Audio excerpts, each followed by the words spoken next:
It seems that the letter A is a cursed letter in motorsport. The curse that falls upon the letter A is the curse of midfield mediocrity, the curse of underachievement, the curse of hilarious misadventures, the curse of Aston Martin and Alpine, the curse of being an absolute shit show. I'll start with Alpine. Alpine has been like this since about 2007. After 2006, F1 decided that there should be only one tyre manufacturer. Michelin were annoyed by this as they based much of their marketing from F1 on the fact that they were beating the competitors. This meant that Bridgestone would be the sole tyre supplier from 2007 until 2010. The Renault car was made for Michelin tyres and the car immediately lost performance in 2007, going from World Championship winner to mediocre midfield car, and it lost its amazing livery, the livery that this channel's colour scheme is based on. They lost Fernando Alonso for a year, and when he came back they intentionally crashed the other car so he could win just one race, which got Flavio Briatore banned from F1. Then Alonso went to Ferrari, and Renault became a midfield team, and eventually became Lotus Renault, and then just Lotus F1 team, which competed with Team Lotus with the intention of confusing as many people as possible. And since Lotus was actually just a sponsor on Lotus Renault that wasn't Renault anymore because Renault sold it, most fans couldn't even work out who was actually running the car. By the way, it was a Luxembourgish private equity firm called Genii Capital. Lotus F1 went on to sign Romain Grosjean and Pastor Maldonado as their 2014 driver lineup, with the intention seeming to be to crash as many cars as they possibly could. After doing a lot of crashing, the former Works Renault team decided to go for Mercedes engines, since this was the era when Mercedes engines were almost a mandatory prerequisite for winning races. But then the Venezuelan economy did this. Pastor Maldonado's backers stopped paying the bills, and then the team quickly ran out of money, only to be bought by Renault once again, who immediately came in with a 5-year plan to make the team world champions. I don't know about you, but when someone comes up with a 5-year plan promising greatness, I would personally run away as fast as possible. But anyway, they did their 5-year plan and nothing happened. This is because Renault decided not really to invest much money. They obviously heard about when Toyota came into F1 and spent a whole lot of money but failed to succeed because the corporates kept meddling with the race operations. So Renault decided they liked the sound of the corporates meddling in race operations, but the spending money part didn't appeal to them a great deal, so they just stuck with the first bit. After a few years of achieving nothing, they signed Daniel Ricciardo to join Nico Hülkenberg, and he did quite well with Renault, but the team was still going nowhere. So Ricciardo joins McLaren, and that's probably a move I'm sure he's happy about to this day. But Renault could be happy they managed to bring Fernando Alonso out of retirement for 2021. The same year they rebranded to Alpine. Alonso joined Esteban Ocon, who's a really good midfield driver and great addition to the team as well, despite what the F1 media and a driver who has literally never got along with a single teammate have to say. But the team was still stagnant, the car was unreliable, and Alonso was unhappy, especially after being beaten by Esteban Ocon, so he went to Aston Martin. They supposedly signed Oscar Piastri to replace Alonso, but Piastri disagreed with this idea. Alpine then decided to mindlessly slander Piastri in the media for literally no reason, since it was them who fucked up the contract. But this surprisingly didn't convince Piastri to change his mind, and he went to McLaren. Alpine then signed Gasly to join Ocon, claiming that they had a much better driver lineup than they would have otherwise had. They said this because they're delusional. After more years of stagnation, in 2024, they finally put their foot down and said enough is enough. We need to find someone to blame other than ourselves, and fired Esteban Ocon. Throughout the time that this was happening, they continually fired the entire technical team every 3 months, meaning that there would be new personnel starting from scratch all the time, and the corporate executives would then be unhappy that the team doesn't instantly win the World Championship and then fire the entire team again.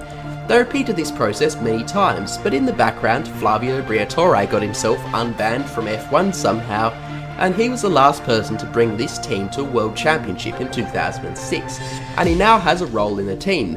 This was indeed a smart decision, because although he loves to use incredibly dirty tactics to get stuff done, you can't argue he doesn't get stuff done. What can we expect from them in 2025? We can expect they'll be exactly average, just like they always are, and then they'll fire the entire technical team again, and maybe they'll fire Flavio Briatore. Aston Martin are the other shit show on the grid. They started out in life as a respectable Jordan F1 team, but as Jordan's finances got worse and worse, Eddie sold the team to Midland, who owned the team for about 3.5 hours before they got bored and sold the team to Spiker. Spiker then owned the team for about 3.5 hours before they got bored and sold the team to a consortium led by United Breweries chairman Vijay Mallya. The team was a solid midfield team for a few years under the Force India name, but it turns out that Vijay Mallya had done some dodgy business deals, and it was found out that he might have been up to a bit of fraud and was under a criminal investigation in India, and he could no longer afford his F1 ownership hobby, so he had to sell the team. The team nearly shut down completely, but thanks partly to Sergio Perez, they managed to keep things going, and the team was bought up by Lawrence Stroll. Lawrence Stroll clearly had so much money that he could buy an entire F1 team to use as daycare for his son, which is exactly what he did. The team was renamed to Racing Point, which sounds like the sort of name you'd give to a team in an unlicensed F1 video game, called something like Super Formula Race Car Stars Extreme Racer Edition.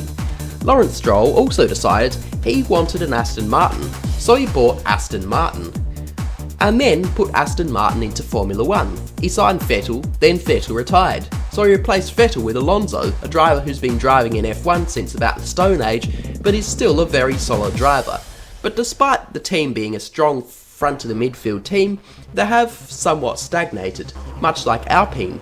But unlike Alpine, who will be in 5th in the 2095 Formula 1 World Championship, Aston Martin does look like they have some really good potential as an F1 team. They just replaced their entire factory with a new one, and they've signed Adrian Newey as a designer. Adrian Newey is big news for the Silverstone-based team, but it's not the be-all and end-all. He's a genius, but there's other smart guys in Formula 1 as well, besides Adrian Newey, such as Cornelius Horan, who in 2003 decided that the hangar straight at Silverstone during a Grand Prix was in fact a great place to go for a walk. It's incredibly fortunate that he didn't get hit, because if you hit one of those at around 300 km per hour, it can cause significant damage to the car. But luckily, all of the cars got out of this incident unscathed, so Adrian Newey being in charge of design isn't game over for the rest of the grid. There's a whole team of hundreds of people designing the car, not just one. In terms of their performance in 2025, I don't think that Aston Martin are going to see a huge turn in fortunes this year. Their new regulations are coming next year, so all the lower teams, if they're smart, and the midfield teams too, they'll put all their resources into 2026. Adrian Newey was not allowed to work for Aston Martin until the start of this year, once 2026 development was unfrozen because of Red Bull contract stuff, so it's unlikely that Adrian Newey will have any influence on the 2025 car whatsoever. Aston Martin will especially gain the most from focusing entirely on 2026, since they've made so many improvements to the team, the new factory, Adrian Newey, and the possibility of replacing deadweight Lance Stroll with Yuki Tsunoda, because of the Honda engines. The Honda engines are their own shit show, since Red Bull will partner with Ford next year, but Ford will continue to evolve the Red Bull powertrains engine itself, which is an evolution of the previous Honda engine from the year before they left the sport without actually leaving. And Honda will of course also make their engine an evolution of their old engine, so there'll be a Ford Honda engines and Honda engines. Truly one of the engines of all time. I feel like this is the Mechachrome saga of the late 90s again. Anyway, remember to check out the main Failed Racers channel and like the video, and this is a daily channel, so subscribe so you can get this video every day. I do other videos as well, not just this one on repeat.